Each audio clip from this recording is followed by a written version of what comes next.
AP సర్కార్ తాత్కాలిక సచివాలయం మళ్లీ మారింది. ముందు మంగళగిరి పరిధిలో తాత్కాలిక సచివాలయాన్ని ఏర్పాటు చేయాలని సీఎం చంద్రబాబు నిర్ణయించారు. అయితే భూములు ఇచ్చిన రైతులు వ్యతిరేకించడంతో ఆయన తన నిర్ణయాన్ని మార్చుకున్నట్లు తెలుస్తోంది. రాయపూడి పరిసర ప్రాంతాల్లోనే తాత్కాలిక సచివాలయాన్ని నిర్మించాలని ఆయన తాజాగా నిర్ణయం తీసుకున్నట్టు తెలుస్తోంది.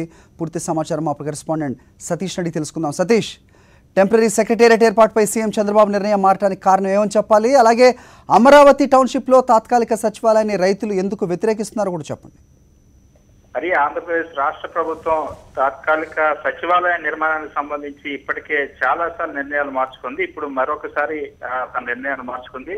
మంగళగిరి వద్ద అమరావతి టౌన్షిప్ లో మొత్తం టెంపరీ క్యాపిటల్, టెంపరీ సెక్రటేరియట్ నిర్మించాలని భావించినప్పటికీ కూడా ఎవరైతే 29 గ్రామాల పరిధిలో ఉన్న రైతులంతా కూడా తీవ్రంగా వ్యతిరేకించారు. భూములన్నీ తమ దగ్గర తీసుకుని అభివృద్ధి వేరే ప్రాంతం చేయడం ఏంటి, ప్రస్తుతం అటువంటిప్పుడు మాకు వ్యవసాయం కూడా చేయకుండా ఎందుకు అడ్డుకున్నారన్న అంశాలపైన తీవ్రమైన అభ్యంతరం వ్యక్తం చేయడం, ఇక్కడ ఉపాధి అవకాశాలు కల్పించకపోవడం, ఈ అన్ని కారణాల నేపథ్యంలో రైతులంతా తీవ్రంగా వ్యతిరేకించిన నేపథ్యంలో రాష్ట్ర ప్రభుత్వం సీఎం చంద్రబాబు కూడా నిర్ణయాన్ని మార్చుకున్నారు.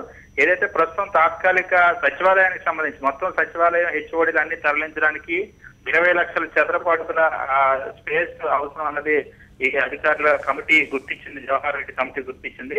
అందులో ఇమీడియట్ గా ఆ సచివాలయాన్ని నిర్మించడానికి సుమారుగా 6 లక్షల చదరపు అడుగుల నిర్మాణ అవసరాన్ని భావించారు. దీన్ని మొదట మంగళగిరిలోని అమరావతి టౌన్షిప్ ప్రాంతంలో నిర్మించాలని భావించినప్పుడు కూడా ఇప్పుడు ఈ నిర్ణయాన్ని మార్చుకున్న తర్వాత ఇక్కడ 29 గ్రామాలు ఏదైతే రాయపూడి, ఉద్దన రాయనపాలెం గ్రామాల పరిసరాలు ఉన్నాయో ఆ ప్రాంతంలో దీనికి సంబంధించి నిర్మాణం చేపట్టాలని భావిస్తున్నారు. తొలుత 6 లక్షల చదరపు అడుగుల నిర్మాణానికి సంబంధించినంత వరకు మాత్రం నిర్మాణాలు చేపట్టాలని, సుమారుగా 300 కోట్ల రూపాయల వరకు దీనికి వెచ్చించేందుకు రాష్ట్ర ప్రభుత్వం సిద్ధపడుతుంది. అయితే సాయిల్ ఎంతవరకు సపోర్ట్ చేస్తుంది, ఎందుకంటే 6 లక్షల సి ఆకారంలో ఈ నిర్మాణాన్ని చేపట్టాలని దాదాపుగా 10-12 అంతస్తులు ఒక నిర్మాణం చేపట్టాల్సి వస్తే ఏ విధంగా నిర్మాణాలు చేయాల్సి ఉంటుంది, సాయిల్ ఎంతవరకు సపోర్ట్ చేస్తుంది, ఏ టెక్నాలజీని వినియోగించి నిర్మించాలన్న అంశంపైన ఇంకా క్లారిటీ లేదు.